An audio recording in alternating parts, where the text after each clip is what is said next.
When the outdated tactics get left behind, it's time we stop. Marketers look around when your ranking's going down.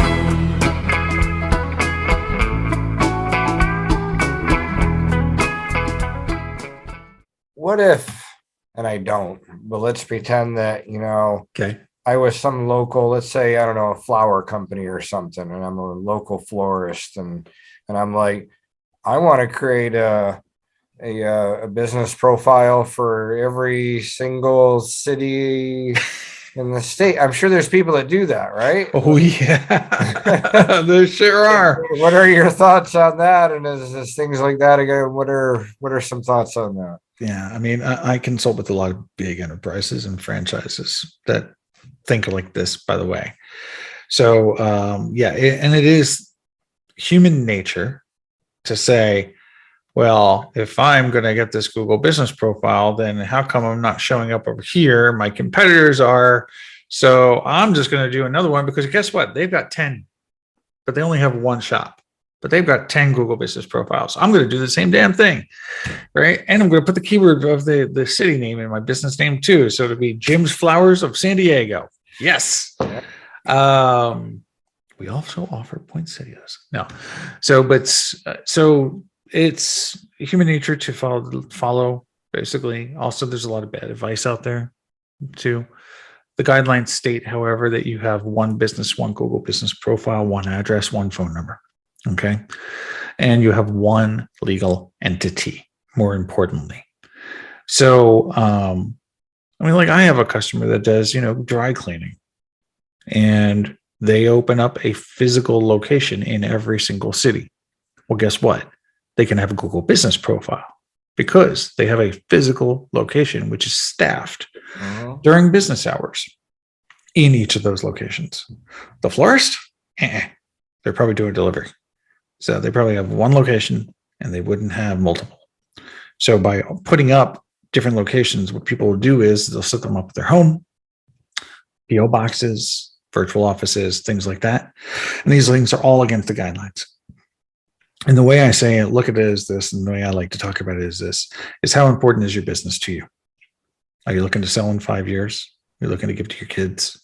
Is it a lifestyle business for you? Do you want to continue to grow? Do you care if your business is online in 5 years? And if the answer is yes. Sounds like Matt Cutts from years ago. Right? We're getting old. We're sounding like Matt Cutts now. Yeah, I know. But the thing of it is that by not adhering to the guidelines and becoming an abusive player, basically, then Google has the right to shut you down. And on top of that, they have the right to never let you back. I know you're not supposed to use virtual offices for your address. I know that for service-based companies, you do have an option to now set the area you are servicing. Yeah. So what are the best practices without breaking the rules? Because I know the location is number one ranking factor in local rankings. So what are the best practices when it comes to making sure you are found by your local clients or people who are going to that area or people who live nearby without breaking the rules? Fact is that they can legally and validly provide a service there, but what choice do they have inside their Google profile dashboard to kind of signal that to Google into their target customers that they can in fact help them in that area even though they don't have an address there? Yeah, good question. Horrible answer. Good question. So the first reason why it's a horrible answer is that I'll just dispel a myth really quickly. Most people believe that, or merchants believe that if they add a service area that they're going to rank in that service area. So they might be in San Diego, but they'll put in Orange County instead because they're like, oh, I'm going to rank in Orange County and I'm going to kick ass and do lots of business out here or whatever. The answer is no, that doesn't work. Adding a service area is a visual designation only. It is a text designation on mobile because it says like service areas, right? And that's coming to desktop eventually. But otherwise, it just draws the polygon. So, great little test example that I have of this, or I did of this, is for years, I left the service area for steady demand from Austin to Phoenix. It was killer. I did it by putting in 3 cities, basically Austin, Phoenix, and a city in the middle of Texas. So I had this like line that was like 500 miles long, 200 miles long, whatever it was. Obviously, this is not my service area, right? It was a test. I didn't have ranking anywhere except for right where our corporate office is, which is in Texas, Austin. So that's where I rank. So even though I'm in Phoenix, it doesn't matter, right? Obviously, because like you said, accurately, the address controls your ranking. So service areas are out, visual only. Okay, for now, at least. It's been that way for years. It's probably going to be that way for years because they can't figure it out.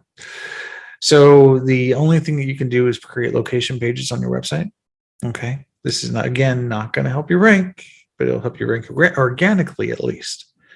And then the next step, unfortunately, logical step, is going to be opening new locations. Just because you do service in that area is not enough, by the way. You actually do need to have a physical hole in the wall, something to have an address. And no, you can't use a virtual office. You can't be using UPS.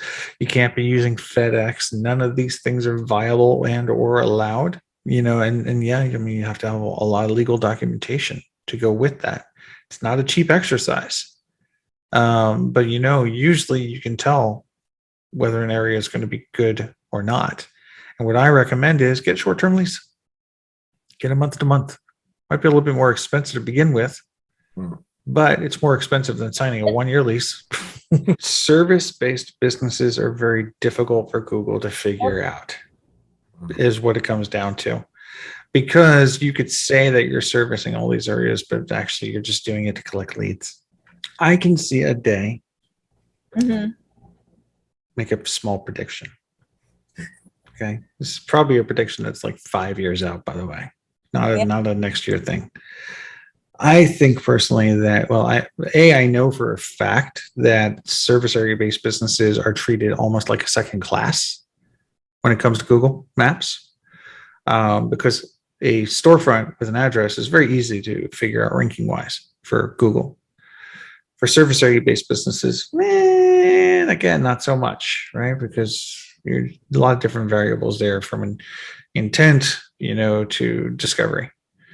And so I think that in the next 5 years, that the Google local services ads and system that they use will supplement, if not replace, what a service area based business profile is. Simply because the discovery mechanism that they have is superior.